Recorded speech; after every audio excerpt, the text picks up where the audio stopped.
प्रशासन, आध्यात्म और ग्रामीण धरातल की तीन शक्तियां हमारे साथ हैं। बहुत बहुत स्वागत है आपका। मैं दरअसल महिलाओं का मुद्दा एक ऐसा मुद्दा होता है जिसकी चर्चाएं बहुत होती हैं, बहुत डिस्कशन इस पर रहता है हमेशा। कुछ नीतियां, कुछ कानून बनते हैं, कितना लागू होते हैं उसको लेकर एक चर्चा रहती है। कई जगह तो केवल एक आपको चुनावी मानदंड देखकर काम चल जाता है। महिलाओं के मुद्दे दरअसल बहुत सरल भी होते हैं, सहज भी होते हैं, लेकिन पेचीदा भी होते हैं। एक आयोग की प्रमुख होने के नाते मैं आपके साथ शुरुआत करते हुए उत्तराखंड में आज महिलाओं की सबसे बड़ी चिंता, सबसे बड़ी समस्या की बात से आपसे शुरुआत करना चाहती हूं, क्योंकि आपके पास सबसे पहले वो महिलाएं पहुंचती हैं जो पीड़ित हैं, जो चिंतित हैं, जो संरक्षण चाहती हैं। उत्तराखंड राज्य महिला आयोग वो महिलाओं के हितों की रक्षा के लिए बना हुआ है और किसी भी तरह से कोई भी महिला, चाहे वो दूरस्थ क्षेत्र ग्रामीण की हो या शहर में रहने वाली हो, कहीं भी हो, उसके पास अगर कोई भी किसी भी तरह का, चाहे उसका मेंटली हैरेसमेंट हो रहा हो, चाहे उसका किसी भी तरह वर्क प्लेस पे है, वहाँ पे उसके साथ कुछ गलत हो रहा हो, किसी तरह का हैरेसमेंट होता है, तो निश्चित ही महिला आयोग उनके साथ खड़ा रहता है और निश्चित ही महिलाएं हम तक पहुँच भी पाती हैं। और आपको मैं एक बार ये भी बता दूं कि हमें महिला आयोग स्वतः संज्ञान भी लेता है। कहीं भी हमें किसी भी तरह से, किसी सोशल मीडिया के माध्यम से, मीडिया के माध्यम से कहीं भी कोई चीज़ हमें अगर पता चलती है तो निश्चित ही हम उस महिला तक पहुंचने की हम कोशिश करते हैं और उसका समाधान करने की भी कोशिश करते हैं। जो किसी तरह से हैरेस महिला है, वो दूरस्थ क्षेत्र में है, वो आयोग तक नहीं पहुँच पाती है, तो हमारा उनसे कहना होता है कि आप वहीं पे रहें, आपका समाधान वहीं पे कराने की कोशिश करते हैं। हमें लगता है कि वहाँ पे आपका समाधान हो सकता है, तो निश्चित ही हम वहाँ पे कराने की, पुलिस के माध्यम से या जिलाधिकारी के माध्यम से कराने की कोशिश करते हैं। अगर हमें लगता है कि हमें उन्हें बुलाना होगा तो फिर हम बहुत लास्ट में, क्योंकि वो वैसे आर्थिक रूप से कमज़ोर होती है, और निश्चित ही महिला आयोग महिलाओं के हितों के लिए, महिला की सुरक्षा के लिए समय समय में जागरूकता के कैंप इस तरह के आयोजित करता है और उन्हें जानकारी भी देता है कि किस तरह से आप अपनी सुरक्षा कर सकते हैं और आप कहाँ कहाँ आप अपना संपर्क कर सकते हैं, किस तरह किन माध्यमों से आप अपनी बात रख सकते हैं। तो आज महिलाएं जागरूक हुई हैं और हम तक पहुँच भी रही हैं। साध्वी जी, ये माँ गंगा, माँ यमुना वो भूमि है। मैं कहूँ कि women of the mountains are very powerful, बहुत शक्ति का प्रतीक होती हैं, तो ये गलत नहीं होगा।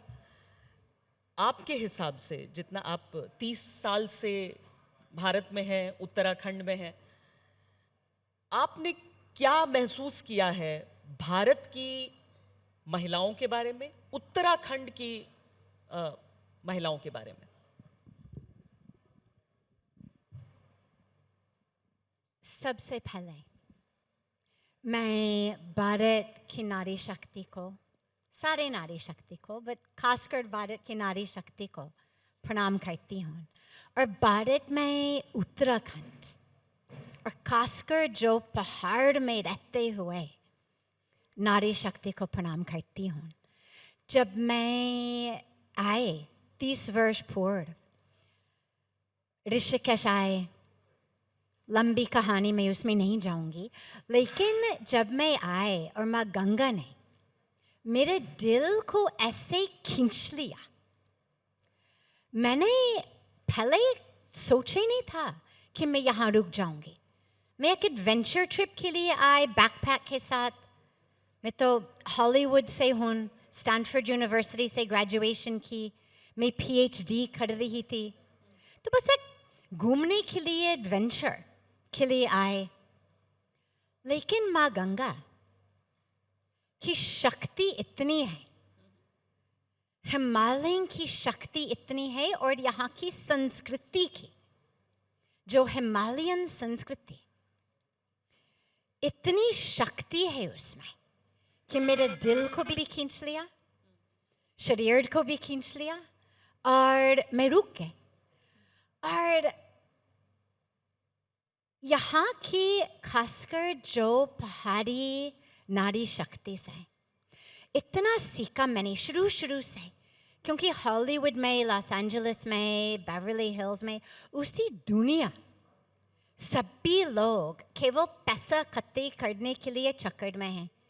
पावर हो, पैसा हो, पॉपुलैरिटी हो, प्रेस्टीज हो, सब चीज़ इकट्ठे करने के बाद, प्राप्त करने के बाद, अचीव करने के बाद शांति नहीं है। शांति के लिए, एंजाइटी को दूर करने के लिए गोली खानी पड़ती, डिप्रेशन को दूर करने के लिए गोली खानी पड़ती, नींद लाने के लिए गोली खानी पड़ती। और यहाँ जहाँ कुछ भी नहीं है, जहाँ दिन में उनकी सिर के ऊपर लकड़ी रखकर भगवान जाने कितनी किलोमीटर जाना पड़ता था। ये हमारे ऑनरेबल प्रधानमंत्री जी का योजना से पहले, जिसने हर गार्ड में गैस पहुंचवाया, उससे पहले सारे दिन लकड़ी काट करने के लिए, ताकि खाना पकाएंगे, लकड़ी उनकी सिर के ऊपर रख के आप उनसे पूछते हैं कैसे हैं माता जी? What they said, it touched me so much. बस सब भगवान की कृपा है, गंगा की कृपा है।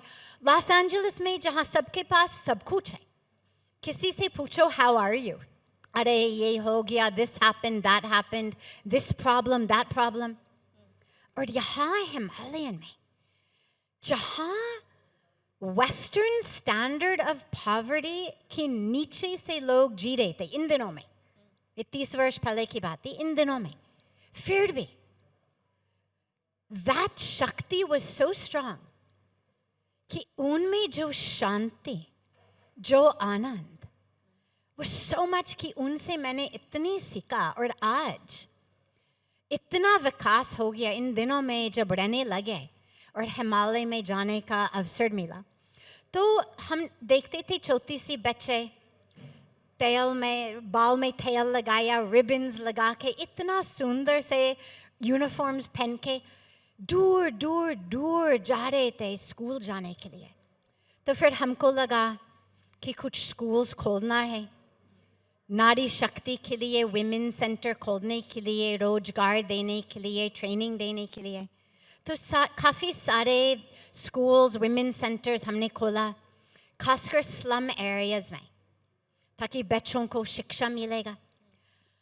आज 30 वर्ष के बाद जो विकास में, अभी भी नवरात्रि की टाइम पहाड़ में साइलेंस, मेडिटेशन, साधना के लिए 8-9 दिन रहने का अवसर मिला, और सभी लोग ऐसे गीत गा रहे हैं सरकार का कि कैसे जहाँ किसी के पास कोई जल नहीं था, सारा दिन एक बाल्टी पानी को भरने के लिए सारा दिन निकल जाता था।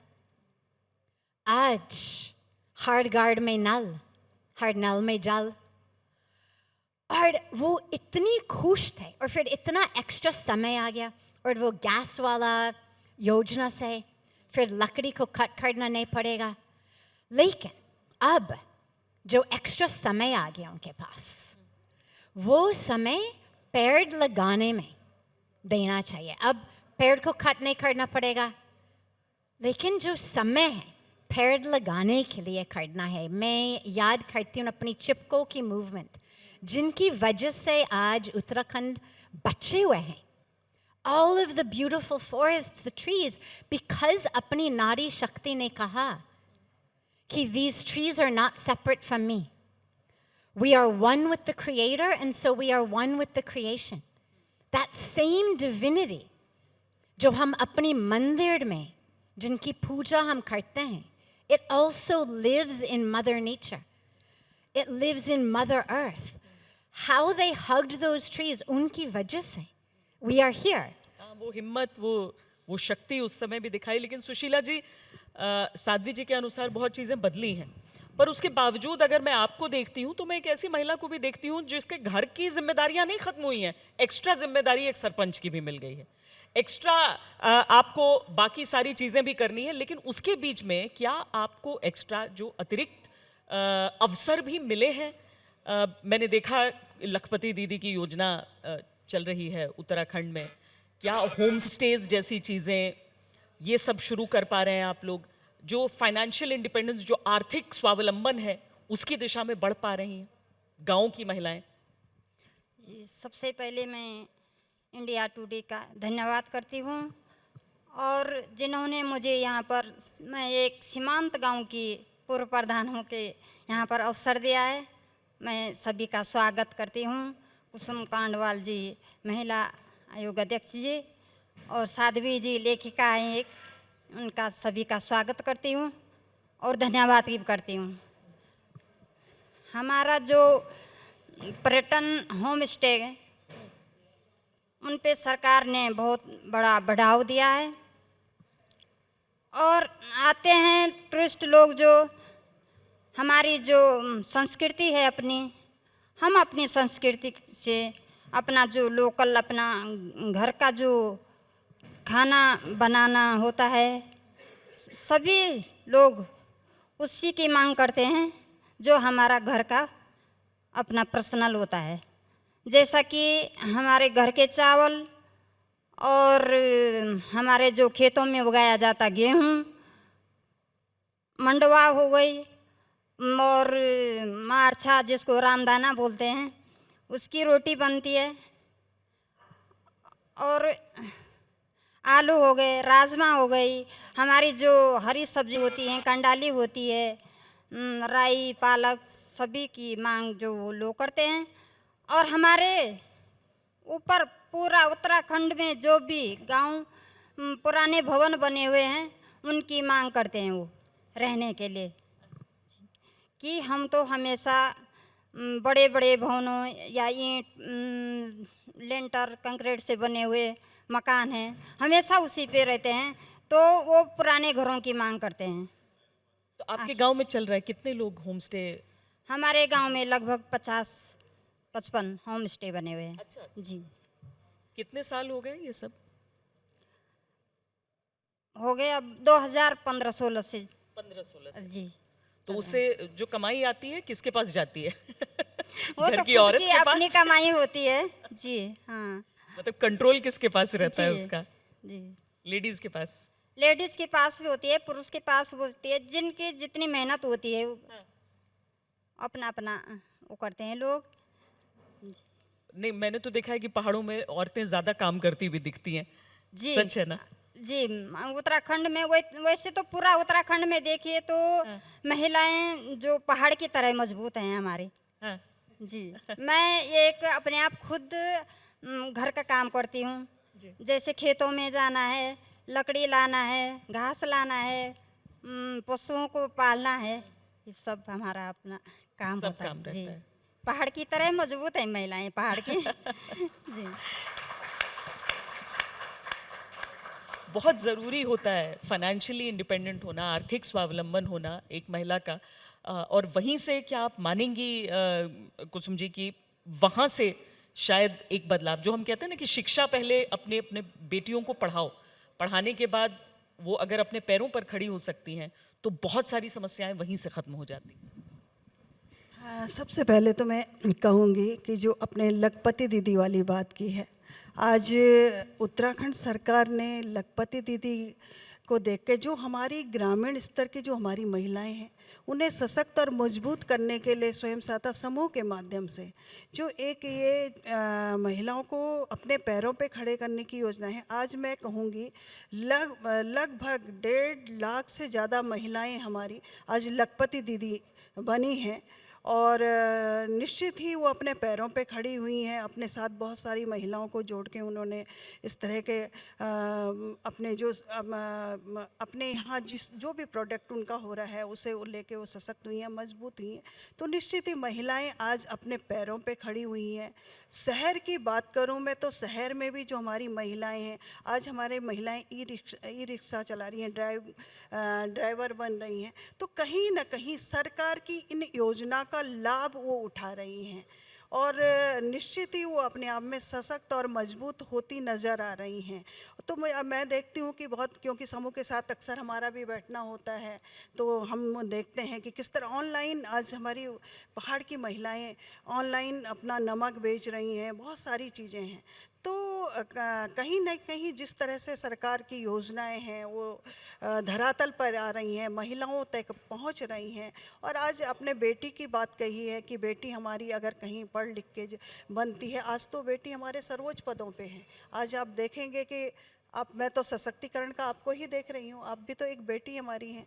तो आप जहाँ हमारी बेटियाँ आज सर्वोच्च पदों पे हैं और मुझे लगता है कि भारत का नाम रोशन कर रही हैं आज पहाड़ की बेटियाँ। क्योंकि पहाड़ में अभी जैसे आपने कहा कि पहाड़ में रहने वाली जो महिलाएं हैं, आधी आबादी हमारी पहाड़ में रहती है और पहाड़ जैसा जीवन व्यतीत करती हैं, उसके बावजूद भी हमारी बेटी निकल के आ रही हैं और निश्चित ही फिर बहुत सारी दिक्कतें उनकी समाप्त हो जाती हैं। और इसमें मुझे लगता है आज मैं बहुत लोगों से मेरा मिलना होता है, क्योंकि मैं अक्सर महिलाओं के बीच में रहती हूँ, वो देखती हूँ, तो आज वो जागरूक होंगे, उन्हें पता है कि हमें किन किन योजनाओं से जुड़ना है। आज बहुत सारी ऐसी योजनाएं हैं जिनसे कि वो जुड़ के और उसका लाभ आज मशरूम उत्पादन कर रही हैं, आज मधुमक्खी पालन कर रही हैं, और कई सारी पशुपालन कर रही हैं, पशुपालन में पशु सखी बन रही हैं। तो कहीं ना कहीं जागरूक हुई हैं महिलाएं। तो इस तरह से मुझे लगता है कि उत्तराखंड की महिलाएं अपने आप में, हालांकि उत्तराखंड की महिलाएं अपने आप में बहुत सशक्त और मजबूत हैं, क्योंकि उत्तराखंड की जो देन है आज वो महिलाओं के कारण से हमें उत्तराखंड मिला है। और कहीं भी आज 50% आरक्षण पंचायतों में हुआ है, तो पंचायतों में महिलाओं की भूमिका अब सशक्त और मजबूत होती जा रही है, अपनी आवाज़ को सदन में उठा पा रहे हैं। एक समय था जब पति प्रमुख होता था, लेकिन आज वो चीज़ें आई कि कहीं ना कहीं जागरूकता आई और महिलाएं अपनी बात बहुत अच्छे से और मजबूती से रखते हैं। एक चीज़ और है कि महिलाओं का क्या होता है कि जैसे वो परिवार को देखती हैं ना, जैसे वो अपने परिवार को चलाती, वैसे समाज में वो किसी भी क्षेत्र में आगे बढ़ती हैं, समाज में वो कहीं भी वो प्रतिनिधित्व करती हैं या किसी भी फील्ड में वो जाती हैं, तो वो उसे बहुत जिम्मेदारी के साथ उसे निभाती हैं और बहुत जिम्मेदारी के साथ वो काम करती हैं। तो आज कहीं ना कहीं महिलाएं सशक्त हुई हैं, अपने पैरों पे खड़ी हैं, जागरूक हुई हैं। आज उनके साथ कहीं भी कोई अन्याय होता है तो वो अपनी आवाज़ उठाती हैं, वो जागरूक हुई हैं। तो निश्चित ही महिलाएं आज जागरूक हो रही हैं। साध्वी जी, अमेरिका आपका जो जन्मभूमि आपकी, एंड वहाँ से फिर आप यहाँ पर आई, यहाँ से वापस नहीं गई। अगर मैं आपसे कंपेयर करने के लिए कहूँ, यहाँ पर situation of women in India, Uttarakhand, and जो होती हैं, मतलब महिलाएं जो दिल से होती हैं, what they are at heart, an Indian woman and an American woman, condition of an American woman and condition of an Indian woman, सच आप कैसे बताएंगे उसको? What a great question. And it's a multi-layered question. अगर आप केवल बाहर की दृष्टि से, superficial level की दृष्टि से देखेंगे, you would say, oh, they're so much better off in America. Here they have to do the work in the field, the work at home, सब कुछ अपने आप करना पड़ता. Pati Dev, we know the situation. सब कुछ उनको अपने आप करना पड़ता है. मिलते क्या? Not much. कभी कभी गार्ड में प्यार भी नहीं मिलता है. कभी कभी गार्ड में अगर ज़्यादा शराब की चक्कर हो तो फिर अब्यूज़ भी मिलते हैं. लेकिन अगर आप डीपर एरियाज में जाओ, ऑन अ डेप्थ लेवल, मैं आपको यही कहना चाहती हूँ कि अमेरिका में, और 30 साल पहले तो मैंने छोड़ दिया, लेकिन मैं वापस जाती रहती हूँ कार्यक्रम के लिए, स्पिरिचुअल टॉक्स के लिए, रिट्रीट्स के लिए, लेक्चर्स के लिए, अलग अलग चीज़ के लिए. यूनाइटेड नेशंस के साथ भी हम काम कर रहे हैं जेंडर इक्वालिटी के बारे में, वाटर, सैनिटेशन, हाइजीन. तो यहाँ का जो नारी शक्ति कि जो ताकत, शरीर की ताकत, मन की ताकत, दिल की ताकत, जो सहन शक्ति, वो अमेरिका में है ही नहीं। जो यहाँ अपनी नारी शक्ति सहन कर लेती है, बिना डिप्रेस्ड होते हुए, बिना एंक्शस होते हुए, बिना ड्रग्स में जाते हुए, बिना लड़ाई करते हुए, बस अपनी अध्यात्मता से कैसे उसी शक्ति से सहन करती है। That is a power that I have not seen anyone in America with, not a man, not a woman. Because it is a culture in which we are learning कि सब कुछ बहुत आसान से मिलना चाहिए। जो मैं चाहती हूँ, अगर अभी नहीं मिलते हैं, चलो अमेज़ॉन से नहीं मिलेगा, दूसरी साइट से जाऊंगी। अगर आपसे नहीं मिलेंगे तो कोई बात नहीं, आपसे डिवोर्स करूंगी, वो किसी और से शादी करूंगी। ये तो the culture has become a culture with very, very little, if at all, ability to tolerate anything. कोई आपसे अलग सोचते हैं, आपकी अलग धर्म हो, आपकी अलग दंग हो, आपकी अलग anything हो, वो सहन शक्ति खत्म हो गया। यहाँ खासकर अपनी नारी शक्ति, खासकर अपनी पहाड़ी नारी शक्ति, चाहे गौ को संभालना है, चाहे पतिदेव, चाहे बच्चों, चाहे खेत, चाहे पड़ोसी, चाहे बारिश, चाहे बर्फ, जो भी है, she does it, and she does it with a smile, and she does it with a love that is an embodiment. And you know, Navratri में जब हम माँ goddess की सारे अलग अलग रूप, there's something very beautiful. You see in their hands, शास्त्र भी है, अपने बच्चे भी है। स्कंद माता को देखिएगा, एक हाथ में कार्तिकेय है उनका बेटा, दूसरी हाथ में शास्त्र। And this ability to be nourishing, nurturing, loving, feminine and powerful, ये जो माँ दुर्गा की शक्ति। In India, we understand that power doesn't mean women have to become like men. In the West, what I've seen too frequently is जो feminist की movement, वो उसमें एक भ्रांति है that in order to prove our strength, our equality, हमें men की तरह बनना चाहिए. But equality doesn't mean the same. And यहाँ की जो शक्ति, it's very different between women and men. They don't have to become like men to prove कि हमारे में दम है. ये बहुत अच्छी बात आपने बोली है कि वहाँ महिलाओं को अगर शक्तिशाली दिखना है तो एक पुरुष की तरह होना है, लेकिन यहाँ एक महिला अपनी शक्ति एक महिला की तरह से निकालती है। बहुत बहुत अच्छी बात। सुशीला जी, ये बताइए कि एक तो होता है महिला का सशक्तिकरण, कैसे महिलाएं आर्थिक रूप से और आज़ाद हों, अपने पैरों पर खड़ी रहें, लेकिन इसके साथ दूसरी चीज़ होती है सुरक्षा, सुरक्षा का एहसास। गांव-गांव तक अगर मैं पूछूं, चूँकि आप उत्तरकाशी से आती हैं, वहाँ पर आपका गांव है, वहाँ पर एक महिला क्या अपने आप को सुरक्षित आज महसूस करती है? पुलिस थानों मतलब अगर कोई चाहे कि उसे न्याय मिले, कानून उसके साथ हो, क्या ये होता है कि नहीं होता है? जी, उत्तराखंड में तो महिला सुरक्षा है। जहाँ तक कि हमारे गांव में महिलाएं सुरक्षित हैं अभी। और जब देखना है कि देहरादून जैसे मैदानी इलाकों में महिला सुरक्षित नहीं है, क्योंकि मैं भी एक माँ की बेटी हूँ, बेटी की माँ हूँ जी। तो मैं चाहती हूँ कि महिला कहीं ना कहीं सुरक्षित नहीं है, और होना चाहिए क्योंकि उसके जी लिए, हाँ। क्योंकि अपराध बढ़ते जा रहे हैं। महिलाओं को छेड़छाड़ का, जैसे कि अपराधी बहुत बड़ा वो कर रहा कि कुछ भी उसको चिंता नहीं है कि पुलिस कुछ हमारा बिगाड़ पाएगी, कुछ हमारा करे। तो कहीं ना कहीं ऐसा है कि उत्तराखंड में तो महिलाएं पुरुष के बराबर काम करती है।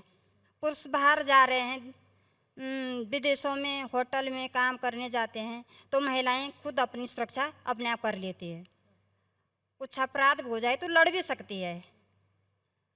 और इसमें बेहतर करना होगा, ये आप जी। कह रही हैं।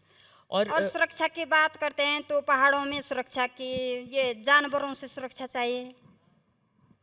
कहीं ना कहीं हमको हर दिन, इस साल पिछले सालों से हर दिन हमको डर रहती है। कुछ महीनों पहले भालू का आतंक जी, था, भालू का, जैसे घास पत्ती लकड़ी जो भी है, जानवरों को पालना है, खेतों में काम करने जाना है, तो हर बार हमको डर रहती थी कहीं भालू हमको, हम घर जा पाएंगे कि नहीं जा पाएंगे, ये डर रहता था।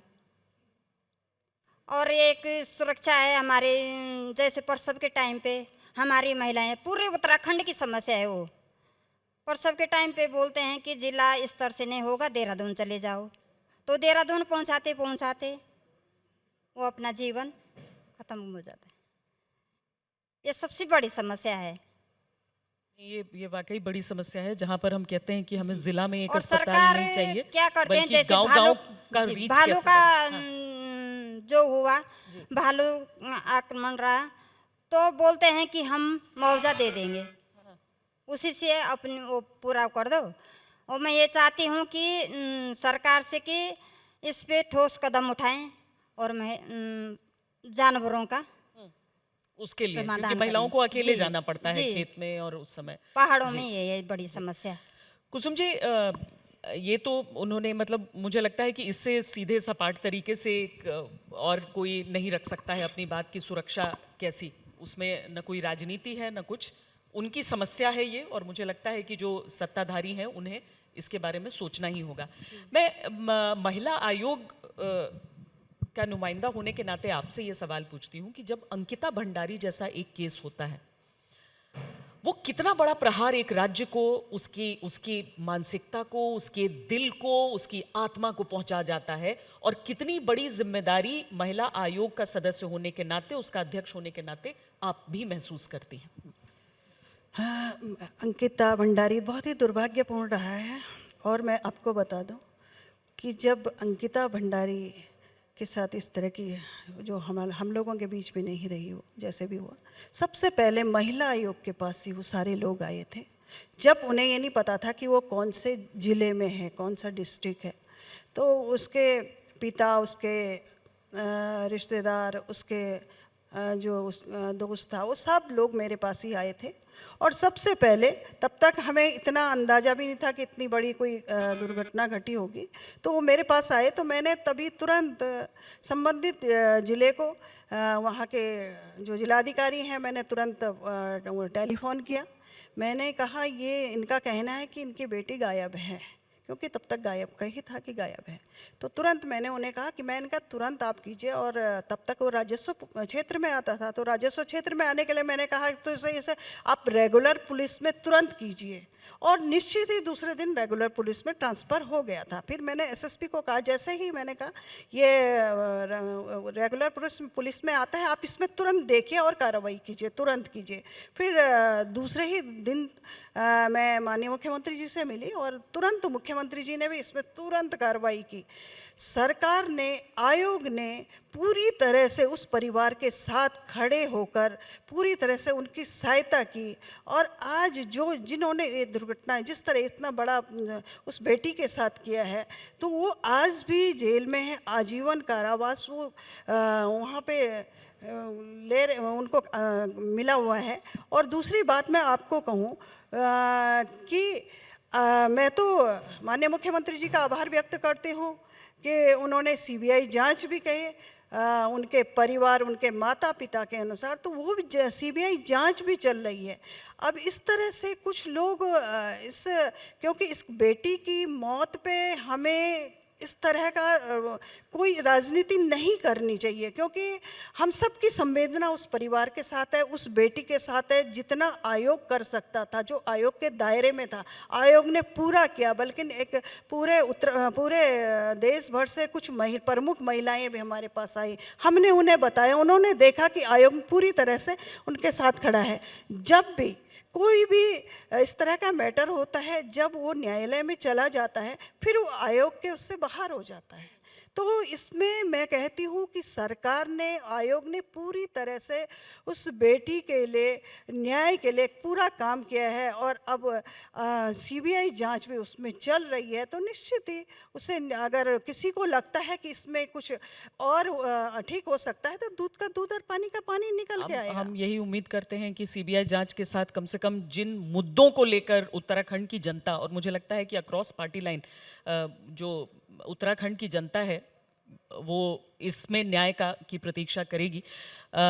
एक और इशू है, और चूंकि हम समय के आखिरी पड़ाव पर अब हैं, मैं आप तीनों से जानना चाहती हूँ। और जैसा होता है ना कि जब कोई बड़ी बैठक होती है तो वहाँ पर एक जॉइंट डिक्लेरेशन होता है, एक संयुक्त प्रस्ताव होता है, जिसमें आप कहते हैं कि हम सहमति से कह रहे हैं कि ये 3 चीज़ें यहाँ पर बदल जानी चाहिए।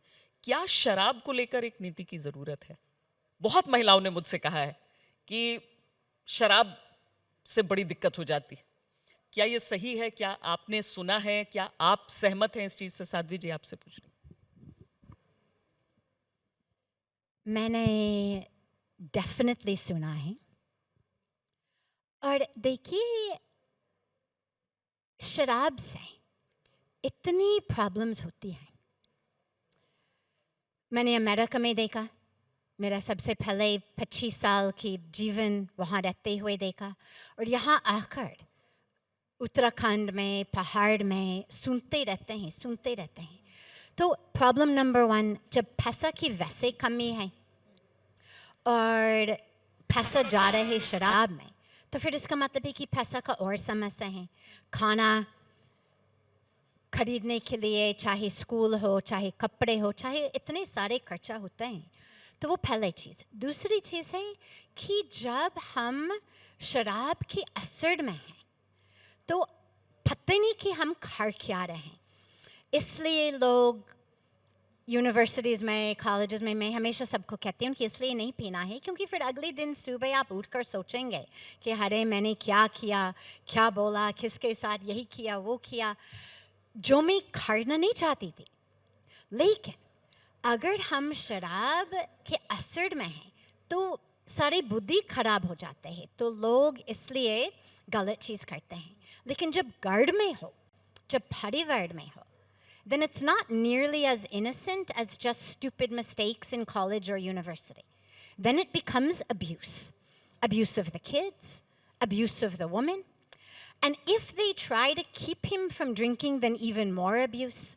So, and then of course you end up with all of the medical problems. फिर उसका खर्चा, फिर जब medical problems होते हैं तो पतिदेव काम भी नहीं कर पाएंगे. So it just creates a ripple impact of more and more violence, more and more harm. इसलिए हमको अलग ढंग से पैसा लाना चाहिए rather than शराब बेचने से. Earlier, a few hours ago, आप पूज्य स्वामी चिदानंद सरस्वती जी महाराज से बात कर रहे थे जड़ी बूटी के बारे में. How easy to grow haldi, to grow ashwagandha, to grow all of these beautiful jari booty. You walk into a health food store in America, एक छोटी सी शीशी जिसमें 1 चम्मच 2 चम्मच हल्दी हो, वो आपको $50 लगेगा खरीदने के लिए. Or where are they growing it? Outside of Los Angeles. Where does it grow indigenously? Here. But we're forgetting what grows naturally here, cutting down trees to build factories, the waste of which is polluting the air, polluting the water, polluting the soil. Instead, and it's perfect rojgar for our Nadi Shakti, because it doesn't require a lot of skill. They grow it, they harvest it, they dry it, they package it. ये जो अपनी सेंधा नमक, America में अगर आप जाएंगे, pink Himalayan salt, इतनी सी सेंधा नमक आपको $30, $40, $50 लगेगा. सेंधा नमक, क्योंकि हिमालय से है.